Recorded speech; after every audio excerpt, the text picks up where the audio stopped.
Hello everybody, welcome to Pugs' channel. This is part 2 of a video series looking at infantry skills. Nietcheeze is doing part 1. That'll be going over the real basics, kind of like how to move with colour and all those sorts of things. That one should be out shortly too. But this one's going to be going over some of those more, what I consider kind of one-percenters. Things that are fairly specific strategies for specific situations. And they're not the sorts of things that are going to be racking you up heaps of kills, but they do get me quite a few kills when the appropriate situation kind of occurs. So I'll just go over a few of them. One more caveat, this is really individual skills, okay? This doesn't rely on a squad. We'll be going over hopefully some squad kind of tactics also in the forthcoming future, or somebody from Ravens will, hopefully. But this is more individual skill work, so how to beat people, usually in a one-on-one situation. They can be adapted for more, but the more people you add into it, the less useful these tactics get. So let's get into it. This first video illustrates the difference between vaulting and jumping, and specifically the effect they have on your aim. Firstly, vaulting, you can vault over objects much larger than you can jump onto or over. So there is a difference in that way. But if you vault, you can see your muzzle sways considerably to the right before coming back to the center. And actually at the end of this little bit, I accidentally fell off the front edge of it, which causes your muzzle to sway to the left.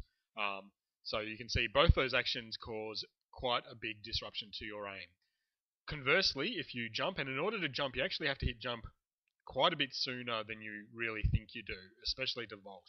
But if you jump up onto the object. It only works on low objects, but it doesn't have any effect on your aim. So you don't have that automatic left or right muzzle sway, and you can scope up straight away.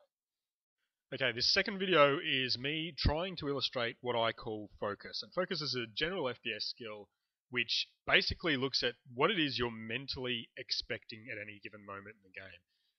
Normally, what will happen in BF3 as an example is you'll move up to a corner, scope, because you're expecting, as you come around the corner, you get a big wide field of view, and you're expecting there could well be enemies there. So you scope up, you look around, you find no enemies, and what you immediately tend to do is sprint towards the next corner where you will once again scope up and search for enemies. So it's kind of a focus thing in that when you're at the corner looking for enemies, you're at a high sense of focus, you're ready to engage enemies. Then once you find none and you sprint towards the next corner, you go into a low state of readiness, a low state of focus. So you're not ready for, in this case, an enemy coming around that corner who is obviously in a high state of focus. I'm sprinting straight towards him, I have no cover, he's got his gun up and ready, he's won. Okay, it hasn't had anything to do with our gun choices or anything like that, or my aim or his aim or reaction speed. It's just a mental part of the game. One thing you can do to counter this, and this is what I try to do, is look at the minimap. If you know you're moving into an area where enemies could be, you know there's no friendlies, you look at the minimap, you see no friendlies there, slow to a walk. It makes your reaction speed a lot quicker. This third video is about tempo, and tempo is just the rhythm of the game in terms of player behavior. And everybody has this. It's just an innate thing that first-person shooter players have. You understand that in this example here, we've got two people, both with good cover, peeking out, taking shots at each other, and going back and reloading, and people kind of understand the flow of the game. They know roughly how many bullets people are going to fire at them before they start reloading and all that sort of thing. So this video talks about how you can turn that against your opponent. So in this example, we're taking shots at each other and going back and reloading and all those sorts of things. But instead of reloading, I instead run all the way around the other side, flanking quite quickly, and things can happen very quickly in game. I'm out of his field of view, and that's an easy kill. The other thing you can do is in the second half here, it's the same sort of situation, but this time when I duck back, you just stay behind cover just a little bit longer than your opponent expects. And all it has to be is 1 or 2 seconds. And that's all it takes to break them out of their sense of tempo. And they go, hang on, he's due back. Something's gone wrong. Is he flanking around to my side? Has he gone away? Did somebody else on my team kill him? Whatever.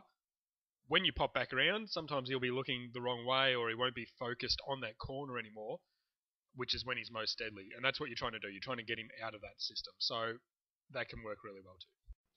This fourth video follows on from the tempo one in that you're, again, subverting what your opponent expects the natural flow of the game to progress as. So here I've dashed across the alley. My opponent's now thinking, okay, either he saw me and he's going to pop back and take shots at me and we're going to get into an extended standoff, I don't want to do that because he's got better cover than I do. So the next thing is, again, just wait 1 or 2 extra seconds just to put him out of the comfort zone, and he thinks, okay, he's not going to do that, he's going to go on to C and cap that out. I'll come out and around behind him. At that point, you pop back, and if you time it right, you get a situation like this where I've caught him sprinting across, he's got no cover, he's sprinting, he's actually reloading too, and so far, my gun choice, my aim and reflexes, all those sorts of things haven't had anything to do with this. I've set myself up for a kill merely by using my opponent's sense of game rhythm against him. And this final video shows using grenades to flush enemies out of cover, which is a fairly basic concept. Neat will do a similar one where you use grenades to change your angle, which is a great one to look at too. Check out his video. But in this case, there's an enemy behind good cover. I come out first, suppress him with the light machine gun I've got, and then just throw the grenade so it lands near him.